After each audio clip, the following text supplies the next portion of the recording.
Amanya gange nze Ddungu Joseph, abangi gwe bamanyi nga Jojo bamusawo Jojo, nga nsangibwa wano e Mutundwe n'ebifo byaffe ebirala ng'e Kampala,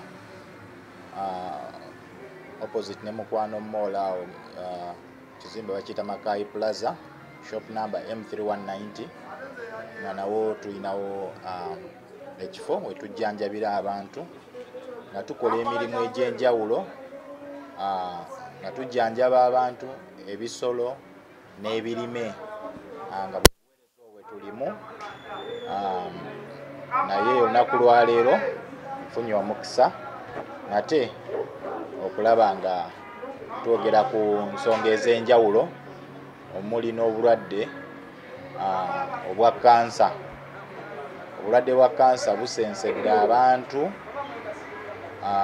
mu mbeera ez'enjawulo, era abantu bamu beebuuza oba kansa kye ki, naye abasinga abagenze bakirozaako, abagenze bakirabako, obulwadde obwo bugenze bwefuga nnyo ensi zaffe n'okusingira ddala ensi zino eza Africa, nga obulwadde bwa kansa kyekintu ekigenda kisensera omubiri, obwakawuka kagenda kali omubiri okugusaanyizaawo ddala okusinziira ekitundu ekaba kakutte, okusinziira ekyo ensibuko y'obuzibu bwe buba buvudde. Obulwadde bwa kansa obwo bulwadde bukambwe nnyo, era ze zimu ku ndwadde ezinnamutta ezitidde ddala abantu okubamalawo, nga mulimu kansa ez'enjawulo. Esanga ali alina kansa wa mimiro, mulala alina kansa wa bbeere, mulala alina kansa wa prostate, mulala alina kansa wa rectum, mulala alina kansa okusinziira ekitundu wa mwagwa n'abaana. So omubiri gwonna osobola okufuna kansa, kiva wansi ku stage ya wansi. Olumu kisenzeera, kisobola okutandikira ku bulwadde, omuntu n'alwala obulwadde, nsobola okuwa ekyokulabirako nti asobola okufuna kansa w'ekyenda gwe tuyita colon cancer, naye nga kansa eyo yatandikira mu bbwa eryatondebwa munda mu kyenda, naye olw'obugayaavu, olw'obutamanya, kubanga kati ensi zino eza Africa omufirika omutuufu teyeekebeza, amala kugwa wali. Bw'atabeera bubi oba bw'atawulirawo kimuli bubi, tasobola kusekuka kigere nti agende yeekebezeeko ng'abazungu bwe bakola, wadde mulamu. So ne weekanga bw'aba yatonze ulcers oba yatonze amabwa mu lubuto, ajja gamba kanjira neenywera wano ebidagala byange, kantandika okulya mu budde, natandika okwegezaako okulya mu budde, naye nga just buli kimu ateebereza buteebereza. Kati ebbwere bwe ligenda ligaziwa, nga kubanga ebbwa ligenda ligaziwa lituuka ekiseera ne lifuukamu kansa. Ate kansa ono wadde ekyokulabirako kya colon cancer, naye weesanga kansa ono olumu ajjira mu kizimba. Ekyokulabirako omuntu ayinza okufuna ekizimba mu bbeere n'atamanya, olumu awuliramu kakaluba n'atanyigaako kumanya ekizibu kivaawa oba natagenda kwekebeza. So ekizibu ekyo ne kigenda nga kigaziwa. So bwe kifuuka kansa, weesanga nga omuntu waffe obulwadde bumusensedde. Kati ate kansa ono agenda ayongera, atambula okuva ku stage esooka, stage ey'okubiri, ey'okusatu, bw'atyo n'agendera ddala paka ku stage ey'okuna, olumu n'otuuka nga tukyalina kyozza. Naye obulwadde bwa kansa obwo ekisinga okuvaako obuzibu nti abantu ku bulwadde obwo, abantu abamu obutamanya butusuula wazibu, n'okusingira ddala nti oli abeera ne kansa munda mu ye, naye nga kansa oyo n'atamanya kiki ekimuleese. Ekyokubiri, ayinza okusigala ng'amuliikiriza, ekyo kyamuliikiriza. Ekyokulabira ku kyensobola okukuwa nti weesanga abantu abamu abeera anywa sukaali, weesanga nga kansa yemmere ye era kwe afiidinga. oba carbohydrates bwasigala akyamukozesa sukaali we ng'agenda aliikiriza kansoli naye buli lwojjukira buli lwesigala ng'omuliikiriza ne carbohydrates oba ne sukaali agenda kuddukira ku speed y'ekika ekyawaggulu ennyo. So weesange ng'omuntu obulamu oba obulwadde bumusensedde. Ebintu ebireeta kansa bingi byanjawulo ate bingi era tusomalako bisomole. Naye ebimu ku bintu ebisinza okuviirako abantu okulwala kansa ekisooka wano Africa twaniriza buli kimu. Gwe kyoleese kasita okyogerera oba kifaanana kitya omuntu tafaayo agenda kukyaniriza era akirye oba yalabye ebintu ne bwaba plastic wali nga bamulya eri ajja kukwata bukwasa agambe eyo nange bampe. So ebintu ebireeta kansa ebireeta kansa bingi naye ebimu ku ebyo weesanga ng'ebyokulya bye tulya ebinzaali bye tulya emmere emu gye tulya abamu mbalabye nga mu nnimiro ez'enjawulo nga afuuyiza eddagala naye nga eddagala lyafuuyiza lya butwa era nga wayita ebbanga ng'eddagala eri mu kosa bwe liba nga lirina oba litamuddo oba likozesa ku nnyaanya takukoze ffe tetukola kunoonyereza.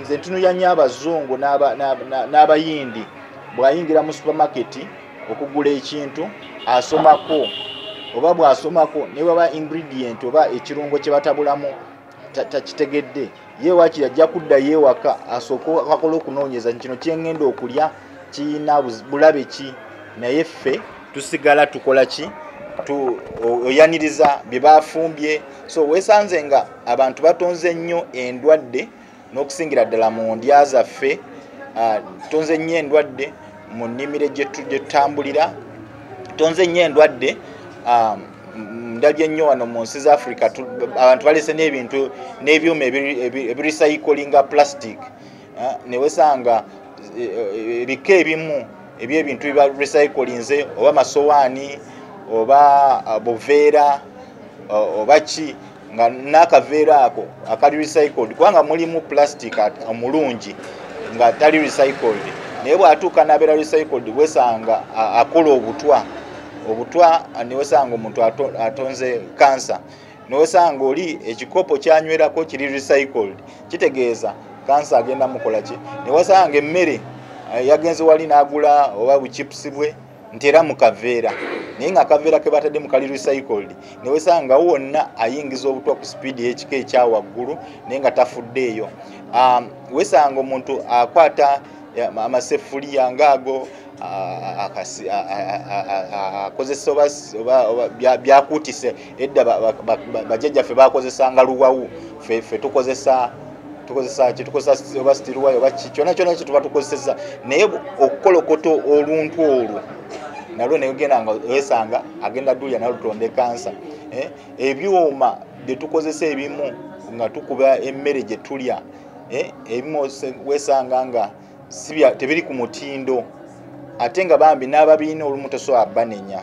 Si byonna nti bibi naye tulina okwefaako ng'Abafirika tukozesa ebintu nga tuli beegendereza nti kye tukozesa tekigenda tukola ki tukosa oba kuuma kakuba binyeebwa wesanga oli n'entegeka y'ebintu byagenda okutegeka katugambe nti ebinyeebwa birungi byonna ffena tubirya naye newesanga ekinu twakivaako ng'oli atwala mukuuma ne bakuba akuuma aba tekaali badde kabi naye nga n'ebinyeebwa byennyini oba kasooli yennyini amaze kukukula newesanga oli bikukudde abikwatte bukwasi mu kifo ky'ogamba nti bino kebikudde katubireke ye ateekamu buteesi kitegeeza bigenda kubeerako obulabe bwe bugenda toxins zigenda okukosa bulamu bw'omuntu.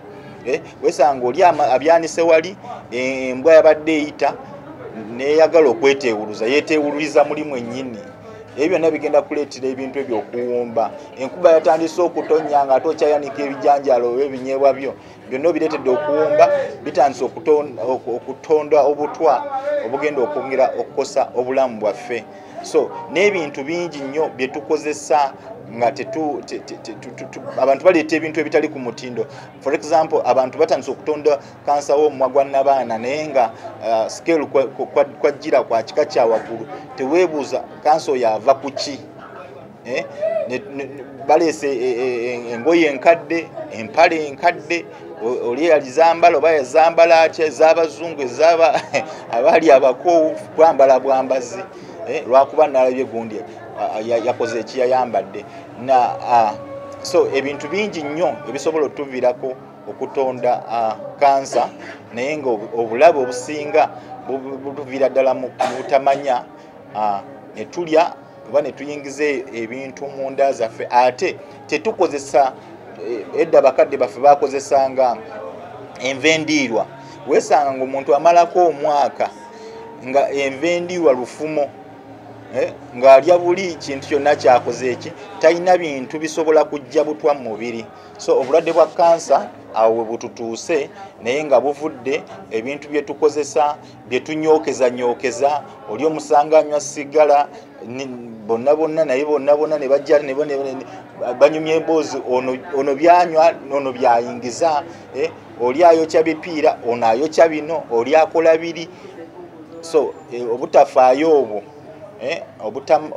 obutasomesebwa, obutamanya bituviiriddeko obulabe bungi nnyo okutonda endwadde za kansa, n'okumala gakozesa amadagala nga tetufunye kulungamizibwa kuva eri abakugu oba eri abasawo. Ebyo nabyo bituviiriddeko obulabe bungi nnyo okutonda kansa ez'enjawulo n'okutonda obuzibu obw'enjawulo. Kansa, abantu abasinga balowooza nti kansa tawona. Kansa ono tusobola okutandikira mu kumwetangira nga tonnaba kugenda mu bizibu bya kumujjanjaba, kubanga kansa nga kansa bwe kuba kumulwanyisa olina okujjayo buli kyakulwanyisa kyonna. Bwe basala olina kusaba, bwe kuba kusiiba olina kusiiba, bwe kuba kugenda mu ddwaliro ogenda mu ddwaliro. Naye bwe kutandika n'okwetangira, ekisooka olina okusooka n'omanya biki ebiviirako omuntu okutonda kansa, n'otandika okwetangira ebintu ebyo nga byenkoonyeko waggulu wali. Ekyokubiri, kiki ekikuza kansa? Ebintu ebisinga okukuza kansa byendya. Wano mu Africa abantu tebagoberera nnyo byandya, naye endya yalibadde ya mugaso nnyo okwetangira kansa. So olina kusooka ne weebuuza nti byendya biina omugaso mu nda yange oba tebiina mugaso? Ekyokubiri, ebintu bino tebiina butwa. Amadagala gamu abantu ge bakozesa ku nnimiro, abamu ge bakozesa nga bafuuyira ennyaanya, abamu ge bakozesa nga bafuuyira enva endiirwa, abamu ge bakozesa mu bintu ebyenjawulo, gaviirako omuntu okutonda kansa. Si gonna nti mabi, naye just obeera cautious, nobeera mwegendereza, n'omanya ddagala kiri nalibadde nkozesa. So ne weetangira bwetangizo. Bw'oba osobola okozesa enkola eyaffe ey'edda bakadde baffe gye baakozesanga, oba n'okozesa amadagala gali organic okulabirira ennimiro zo, kubanga ffe wano ndabye abazungu nga bw'otuuka okutwala emmere wali ku kisaawe basooka gikebera oba erimu obutwa, naye ddala ku nnimiro yo obadde okimanyi nti osobola okuba nga otonderako obutwa mu mmere ng'osinzidde ku madagala gamu g'okozesa.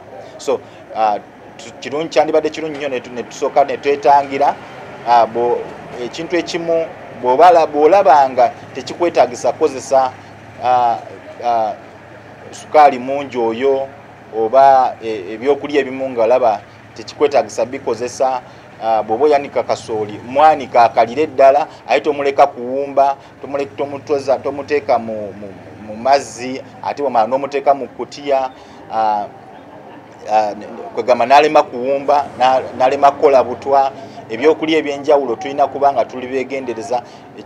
Ekirala twegendereze spices nyingi katale, naye spices kize nina okukozesa.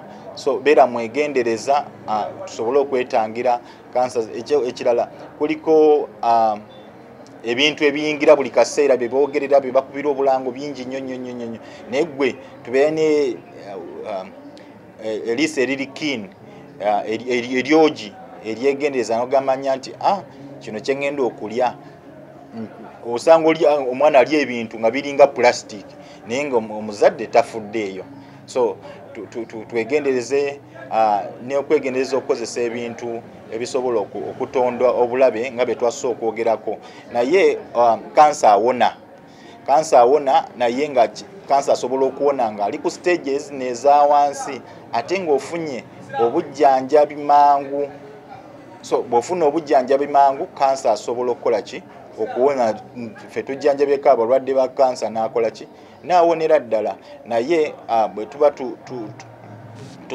tugamba nti kansa awona, at least kansa tumutegererawa ogenze ne bakkebera gwe kennyini teweetondera n'ogamba nti kirabika kansa nnuma n'ogamba nti okusinziira bwe mpulira kansa alabika yannuma n'otandika kukozesa ddagala. Nedda, genda mu bakugu, genda mu malwaliro gaffe bakkebere, basawo abakugu bakkebere bamanye nti kansa mwali. Kansa baba mwali batandika okujjanjaba. So batandika okujjanjaba stage 1 ne stage 2 kyandibadde kirungi nnyo okutangira kansa. Naye bw'agenda ku stage 3 nawo oba akyasobola. Stage 1 osobola okuwona, stage 2 osobola okuwona, stage 3 nawo wabeerawo chance ewona. Naye bw'agenda waggulu mu stage 4 awo oba weetaaga ssaala. Katonda yennyini aba ayinawo yeetaagisaawo awo okola ki okuwona. Naye tetwandikkiriza ate kugenda mu stages za waggulu kubanga ffe tujjanjabyeko abantu n'awona kansa. At least nze neebaza Mukama nti kuliko abantu benzijanjabye, omuntu n'akomawo ne testimony n'awona. Naye ate waliwo ne abamu be tujjanjabye. Nsobola okuwa ekyokulabirako mu lockdown eyasooka najjanjabako omulwadde wa kansa w'emimiro, yali wa luganda lwange. Naye olw'okuba yali wa luganda ndowooza yalowooza nti gye yandabira nga ndi muto sobola muwa ddagala lisobola mujjanjaba kansa. Naye ne mulemerako yali atandikiza chemotherapy kubanga nagenda omusangiriza ng'ali ku stage 1. Nangamba bankebedde ndi ku stage 1 ne musaba empapula ze natandika okukozesa. Naye tugenda okugira ngenda omubuuza ebimu ku bibuuzo bye namubuuza. Nemubuuza naye walibadde nemubuuza obadde onnya sukaali. Nangamba sukaali yamupomerera mukozesa ddala. Nemugamba walibadde osooka n'omuyimirizaako. Sukaali yabadde mubi naye wali muyimirizaako mu state eno. Nangamba mbadde simanyi. Natandika okumujjanjaba. Yalina obuzimbu nga weebuli mu bbanga eryo obuzimbu ne bukola ki.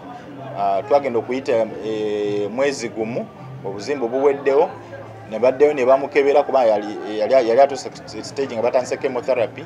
Ne bagenda ne bamukeberera era nze mba nkujjanjaba sikujja ku dosage yo gy'oliko. Bagenda omukebera ne bamugamba musigaddemu ka kansa katini. Naye omanye ekyanneewuunyisa nti bamugamba musigaddemu ka kansa katini. Ne mugamba tukajjanjabe tukamalirize kasita ekyadagala nze ndikuwera bwereere. Nangamba kale nagenda okulaba nga takomawo. Ate wayita ebbanga n'agamba ate mpulira bubi kati. So abantu baffe ku bulwadde bwa kansa abamu babiyita bya lusaago. Naye obulwadde bwa kansa olina okujjayo buli kimu ekyetaagisa. Bwe kuba kusaba, bwe kuba kusiiba ng'olina obusobozi obusiibasiiba. Bw'oba tosobola at least beera ng'okozesa eddagala, genda mu malwaliro bakebere bakujjanjabe nga bw'okkiriza Katonda. Kansa mu maaso ga Katonda tewali kitasoboka.